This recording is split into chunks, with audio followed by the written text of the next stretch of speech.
सबको एकल प्रणाम। माँ लक्ष्मी जी की कृपा सब पर बनी रहे। आज अक्षय तृतीया है, नाम से ही लगता है, पता है सबको। अक्षय का मतलब होता है न, कभी क्षय न होने वाला।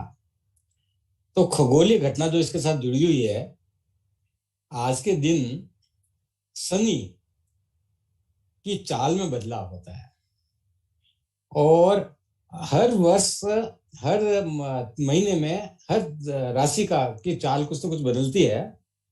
तो अक्षय तृतीया के दिन जो शनि की चाल बदलती है, उसका प्रभाव अन्य सभी ग्रहों पर पड़ता है, राशियों पर पड़ता है। और उन सब की चाल में जो परिवर्तन आता है, वो एक तरह से साल भर तक अक्षय रहता है। तो एक मुख्य कारण तो अक्षय तृतीया का यह है, खगोलीय घटना से जुड़ा हुआ है। अब इसका धार्मिक बहुत बड़ा महत्व है। अपना जो त्रेता युग प्रारंभ हुआ, वो कहते हैं अक्षय तृतीया के दिन प्रारंभ हुआ था। और हमने देखा है कि त्रेता युग के अंदर हमको भगवान श्री कृष्ण के दर्शन हुए। एक भगवानों में सबसे बड़ा व्यक्तित्व जिसको जिया जा सकता है, वो त्रेता युग में आए।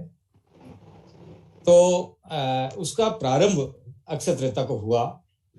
ऐसे ही रैगद ग्रीव और नर नारायण का प्रकटीकरण भी अक्षय तृतीया को हुआ था। अब अक्षय तृतीया के दिन भगवान लक्ष्मी की पूजा विष्णु जी के साथ करने का बहुत लाभ मिलता है। कहते हैं लक्ष्मी जी बहुत जल्दी प्रसन्न होते हैं, और जब प्रसन्न होते हैं तो थप्पड़ फाड़ के देते हैं। तो अक्षय तृतीया को विशेष महत्व है कि लक्ष्मी जी की और भगवान नारायण की पूजा करनी चाहिए। फिर अक्षय तृतीया एक ऐसी तिथि है जिस दिन किसी भी शुभ काम को देखने के लिए मुहूर्त देखने की जरूरत नहीं। शादी हो, गृह प्रवेश हो, या किसी भी तरह का शुभ कार्य हो। बाकी तो हम कोई भी काम करते हैं तो हमको पंडित से मुहूर्त निकलवाना पड़ता है। और कई बार तो ऐसा होता है कि बच्चे की शादी करनी है जल्दी है और पता पड़ा कि साल भर मुहूर्त ही नहीं निकल रहा है। लेकिन अक्षय तृतीया एक ऐसी भगवान ने छूट दी है कि आपको कोई भी काम करना हो तो आप अक्षय तृतीया को कर लेना चाहिए। फिर हमारी एक धार्मिक मान्यता यह भी है कि अक्षय तृतीया को कुछ न कुछ खरीदना चाहिए। बाजार जब जाएं तो खाली आप नहीं आए। अगर कुछ नहीं लाए तो पुष्प भी लेकर आए, लेकिन कुछ न कुछ लाना चाहिए। वो उसका प्रभाव अक्षय रहता है। तो लोगों ने परंपरा बना रखी है, कोई सोने का चांदी का सिक्का खरीदते हैं, कोई बर्तन खरीदते हैं, ऐसा खरीदना चाहिए। अब अक्षय तृतीया के साथ बहुत सारे घटनाएं जुड़ी हुई है। सबसे बड़ा अक्षय तृतीया के दिन भगवान परशुराम जो छठे अवतार थे, उनका जन्म हुआ। आज परशुराम जयंती भी मनाते हैं। और परशुराम के व्यक्तित्व के बारे में ज्यादा बोलना कोई मतलब सूर्य को दीपक दिखाने जैसी बात है। ब्राह्मण होकर भी वो क्षत्रियों के ऊपर बहुत भारी थे, सारे गुण थे उनमें।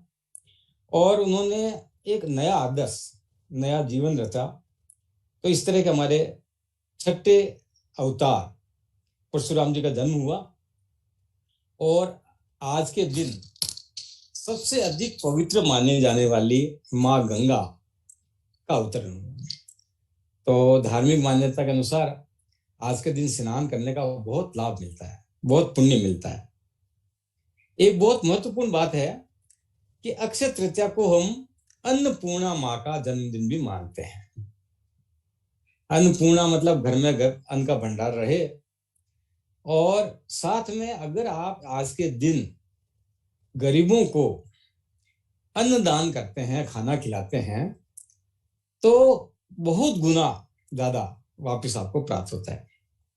इसी के साथ दान का बहुत महत्व है। आज के दिन दिया गया दान बहुत ज्यादा लाभकारी और शुभकारी होता है। अब आज के दिन एक विशेष घटना और घटी। महर्षि वेदव्यास ने महाभारत लिखना प्रारंभ किया। वो भी लिखने के लिए गणेश जी को बुलाया, गणेश जी को बिठाया।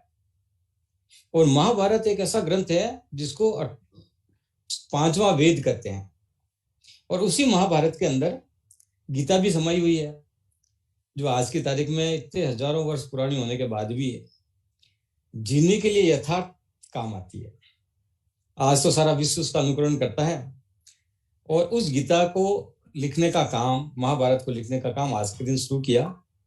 और हमारी धार्मिक मान्यता यह है कि आज के दिन गीता के 18वें अध्याय का पाठ करना चाहिए। अगर किसी ने नहीं किया तो अभी भी समय है, अभी भी कर सकते हैं, कर लेना चाहिए।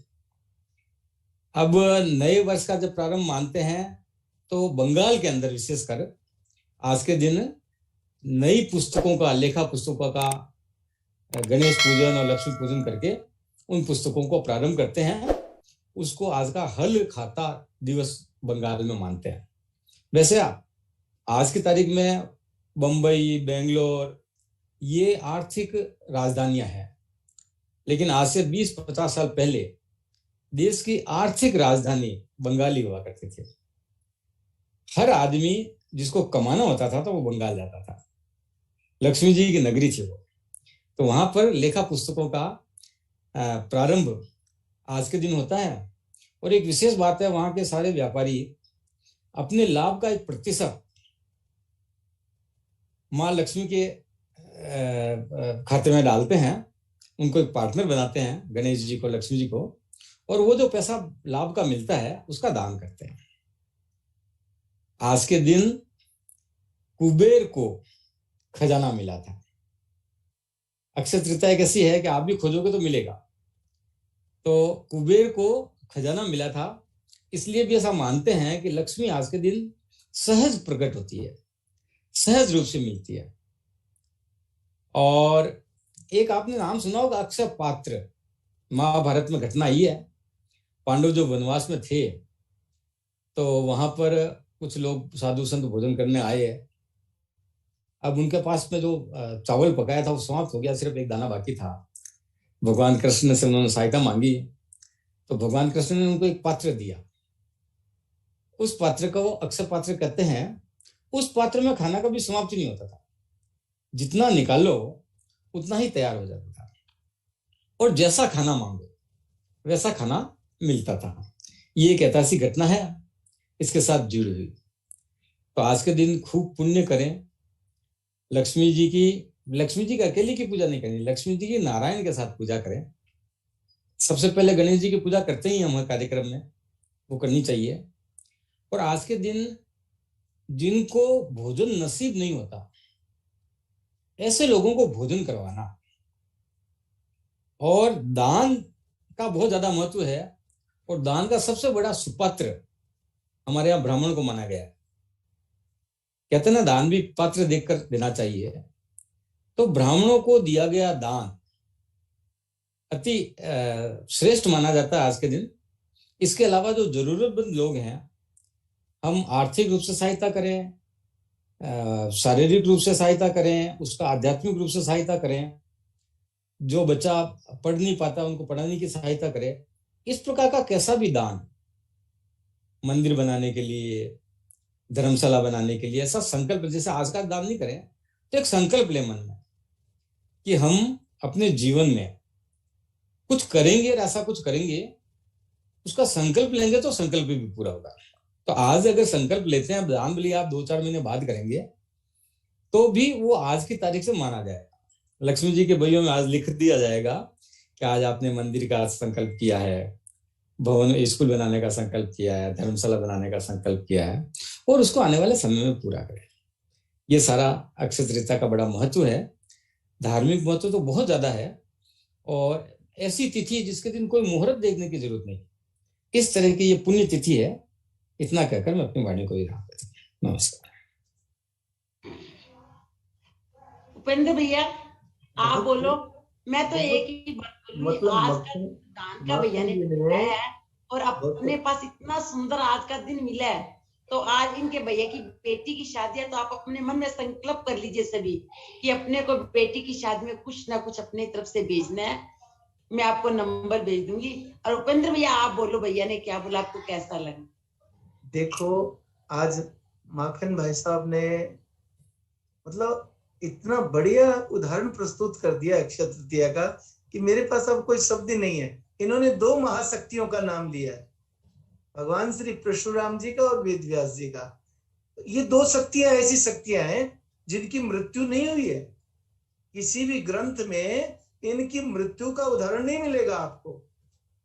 लिखा है अश्वस्थामा बलिर्व्यासो हनुमांश्य विभीषण कृपा परशुरामश्य सप्तैत चिरजीवन।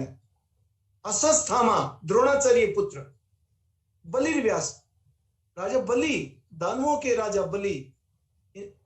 अश्वस्थामा बलिर्व्यासो, व्यास जी महाराज जिन्होंने महाभारत लिखी।